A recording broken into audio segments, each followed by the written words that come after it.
নমস্কার। বাংলা ব্যাকরণের একটি অত্যন্ত পরিচিত বিষয় নিয়ে আজকের এই ভিডিওটি শুরু করার আগে বলে রাখি, এই ভিডিওটি শুধুমাত্র যে তোমাদের বিদ্যালয় কেন্দ্রিক পড়াশোনার ক্ষেত্রে উপযোগী তাই নয়, চাকরির পরীক্ষাতেও বিভিন্ন সময় আজকে যে আলোচনাটি করব সেখান থেকে প্রশ্ন এসেছে বা প্রশ্ন এসে থাকে, অর্থাৎ একটা কমন বিষয় যেটা আমাদের স্কুলের পড়াশোনার ক্ষেত্রেও কাজে লাগে, আবার চাকরির পরীক্ষাতেও, বিভিন্ন সরকারি চাকরির পরীক্ষাতেও এটি কাজে লাগে।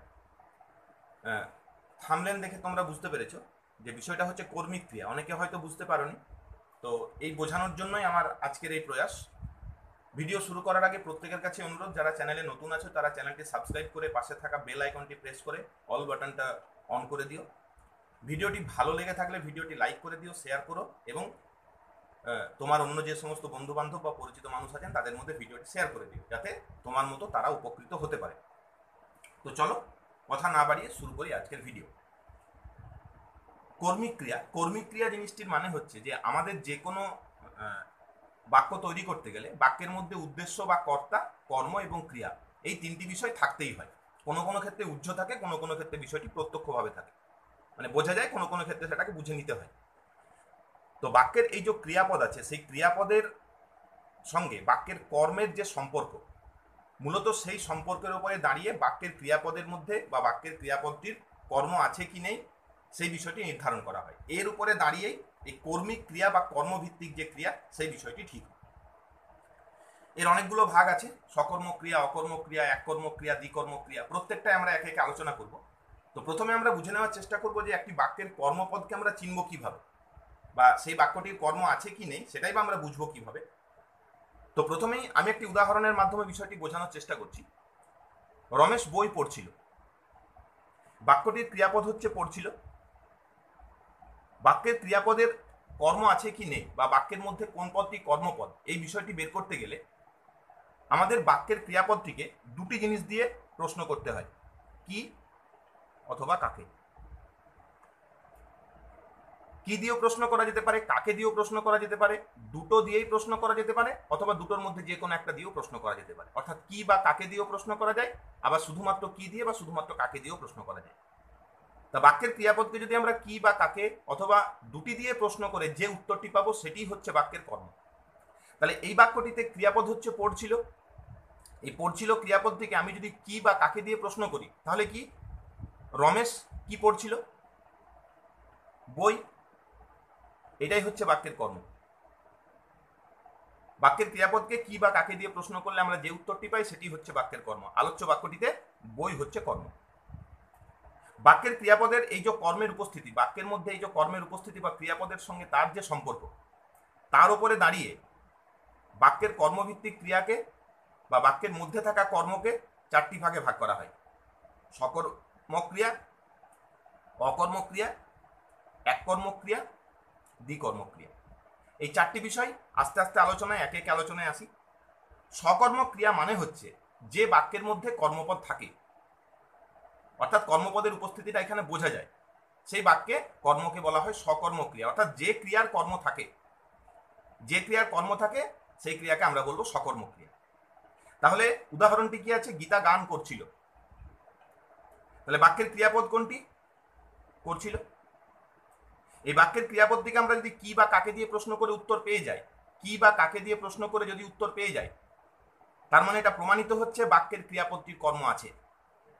আর যদি কি বা কাকে দিয়ে প্রশ্ন করে আমরা উত্তর না পাই, তাহলে আমাদের ধরে নিতে হবে সেই বাক্যের ক্রিয়াপদের কর্ম নেই। তাহলে ক্রিয়াপদ হচ্ছে করছিল। এই করছিল পদ থেকে যদি কি বা কাকে দিয়ে প্রশ্ন করি, দেখি আমরা উত্তর পাই কিনা। গীতা কি করছিল? গীতা গান করছিল। বাক্যের কর্মপদ আছে, ক্রিয়াটির কর্মপদ আছে, এটি হচ্ছে সকর্মক্রিয়া। বাক্যের ক্রিয়াপদের যদি কর্ম থাকে সেটি হবে সকর্মক্রিয়া। বুঝবো কিভাবে? ক্রিয়াপদকে কি বা কাকে দিয়ে প্রশ্ন করে যদি উত্তর পেয়ে যায়। এরপরে আসছি অকর্মক্রিয়া। অকর্মক্রিয়া মানে হচ্ছে যে বাক্যের ক্রিয়ার কোনো কর্ম থাকে না। বাক্যের ক্রিয়াপদের কোনো কর্ম থাকলে সেটি সকর্মক, তার বিপরীত হচ্ছে অকর্মক। অর্থাৎ বাক্যের ক্রিয়াপদকে কি বা কাকে দিয়ে প্রশ্ন করলে যদি কর্মপদকে খুঁজে না পাওয়া যায়, বা কর্মপদ যদি সেখানে না থাকে, তাহলে সেই বাক্যের ক্রিয়াকে আমরা বলবো অকর্মক্রিয়া, অর্থাৎ বাক্যটির মধ্যে কর্ম নেই। শিশুটি হাঁটে। বাক্যের ক্রিয়াপদ হচ্ছে হাঁটে। তাহলে আমরা প্রথমে জেনেছি কি বাক্যের ক্রিয়াপদকে কি বা কাকে দিয়ে প্রশ্ন করতে হবে। তাহলে এখানে হাঁটে এই ক্রিয়াপদকে আমি যদি কি বা কাকে দিয়ে প্রশ্ন করি তাহলে কিন্তু কোনো কর্মের অস্তিত্ব এখানে পাচ্ছি না। শিশুটি হচ্ছে কর্তা বা উদ্দেশ্য, কে হাঁটে শিশুটি হাঁটে, কে দিয়ে প্রশ্ন করলে উত্তর পাচ্ছি, কি বা কাকে দিয়ে প্রশ্ন করলে আমরা কিন্তু কোনো উত্তর পাচ্ছি না। হাঁটে শব্দটাকেই, হাঁটে ক্রিয়াপদটাকে কি বা কাকে দিয়ে প্রশ্ন করতে হবে। অর্থাৎ যদি আমরা প্রশ্ন করি তাহলে এখানে আমরা কোনো কর্মপদ পাবো না, উত্তর পাবো না। সুতরাং ধরে নিতে হবে যে এই বাক্যটির মধ্যে কোনো কর্ম নেই, এই ক্রিয়াপদটির কোনো কর্ম নেই, বাক্যের ক্রিয়াপদের কর্ম নেই, সেই কারণের জন্য এই পদটির ক্রিয়াটি হচ্ছে একটি অকর্মক্রিয়া।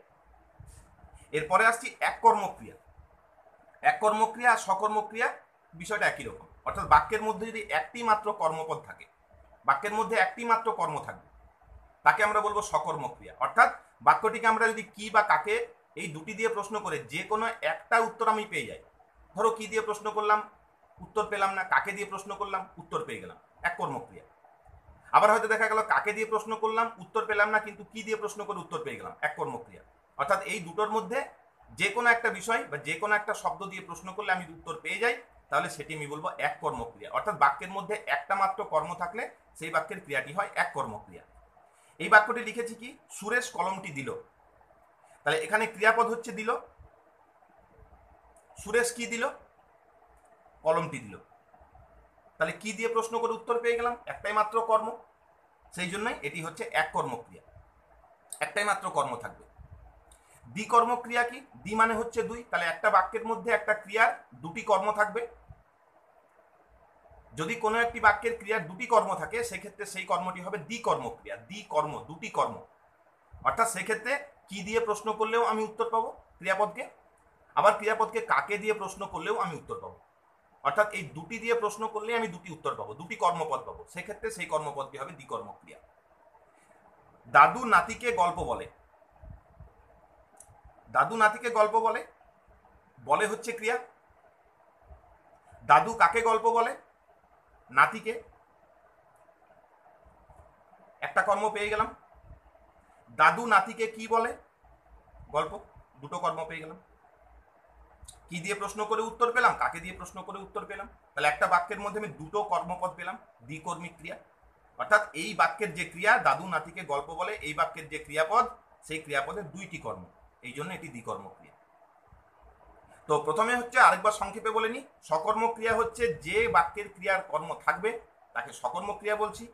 অকর্মক্রিয়া যে বাক্যের ক্রিয়ার কর্ম থাকবে না, অকর্মক্রিয়া অর্থাৎ কর্মহীন ক্রিয়া।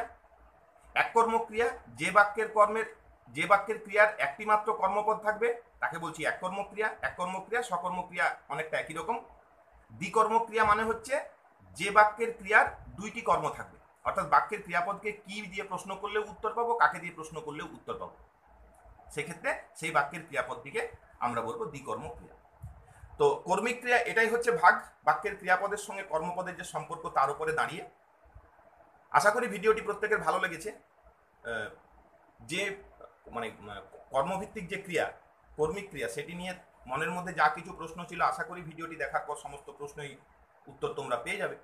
যদি ভিডিওটি ভালো লেগে থাকে ভিডিওটি লাইক করে দিও, বন্ধুদের মধ্যে শেয়ার করে দিও, এবং এই ধরনের ভিডিও যাতে তোমাদের জন্য ভবিষ্যতে আরও নিয়ে আসতে পারি সেই জন্য চ্যানেলটির সাথে থেকো, চ্যানেলটির পাশে থেকো।